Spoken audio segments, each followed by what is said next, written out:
He presented himself as a sort of liberal creative, and he seemed very woke. And that was kind of part of his appeal, I guess. And then, like over breakfast one morning, we were watching the news, Nigel Farage came on and he was saying very flattering things about him that I disagreed. And it just sort of kind of shattered this picture that I had of him. And I found that quite difficult to continue the relationship.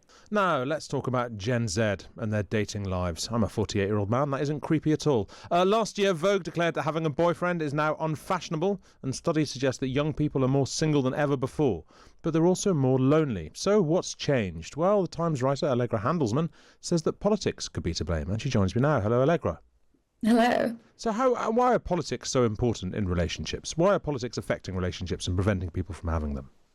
Well, I think politics are more important now than ever. And, the political is becoming increasingly personal, and people are taking that into consideration when they're looking for a partner.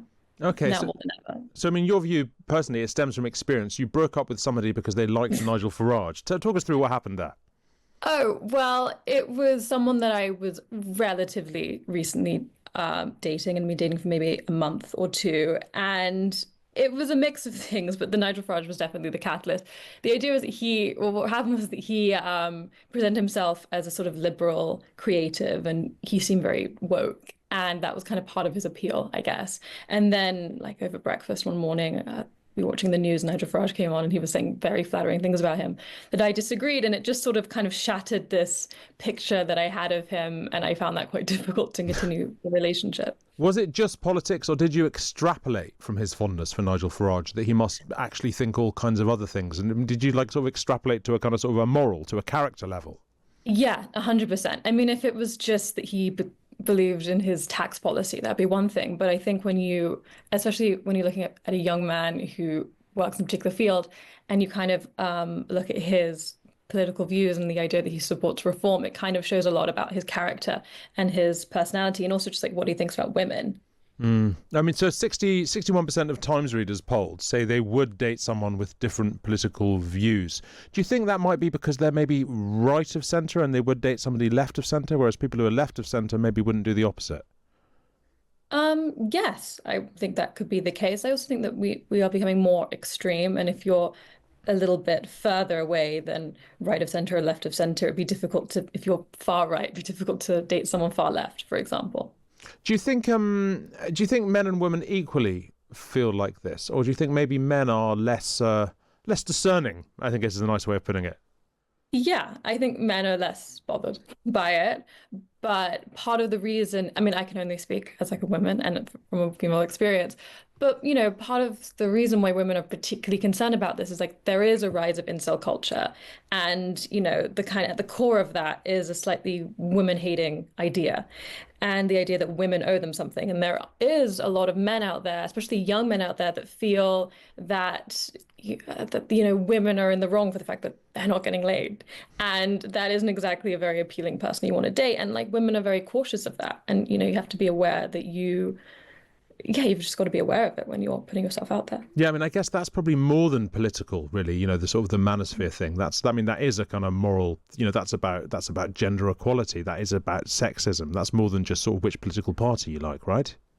Yes, 100%. But I do think you can, by looking at which political party they support, you can kind of maybe work out. I would imagine that most men that are in the manosphere would probably be much more right-leaning than left-leaning.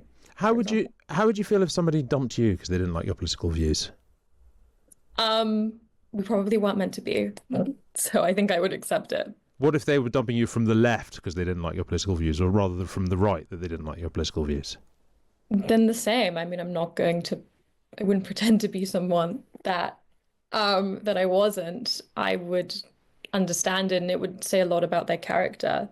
I think if someone's dumping you for any reason, you should probably think that a person might not be right for you.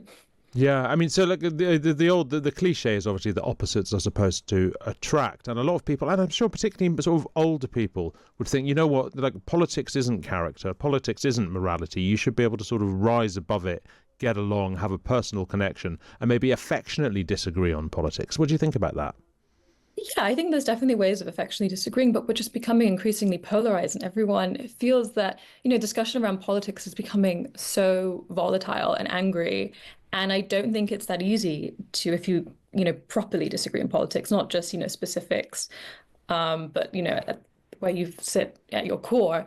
I think it's difficult to have a slightly peaceful conversation with it nowadays because it is so, yeah, it's just so extreme. If you did meet someone who like perfectly matched your political views, or at least matched them enough to make it work, and you're lucky enough to grow old together, and then they do that thing that a lot of men do as they get older, that he shifted massively to the right, and at that point started liking Nigel Farage. Would it at that point be a problem?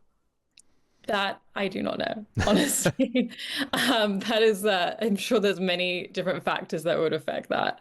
But I definitely think that when you're younger, at least, and you are maybe more impressionable, that's when people take more of are more careful about who they date. So look, I mean, I guess finally, Gen Z are often described as lonely, and seem to be less likely to be in relationships than older generations, even when older generations were at the same age. A lot of people would say maybe people are just too picky, too keen to sort of curate their relationship in the same way that they curate their wardrobe or their social media. Do you know what I mean? Is there an element of truth in that? I mean, I understand where you're coming from, but a lot of young women have a phrase, which is that like the bar is on the floor or the bar is up, which is the fact that the qualifications to be a good boyfriend is quite low right now. And I would say that kind of saying that women specifically, I can't really speak about men, are being more picky is a bit harsh. Yep. Okay. Fair enough. Allegra Handelsman, thank you very much indeed. Like, it's a fascinating idea, fascinating piece. Thank you very much indeed, Allegra. Good to speak to you. And gosh, who'd be young?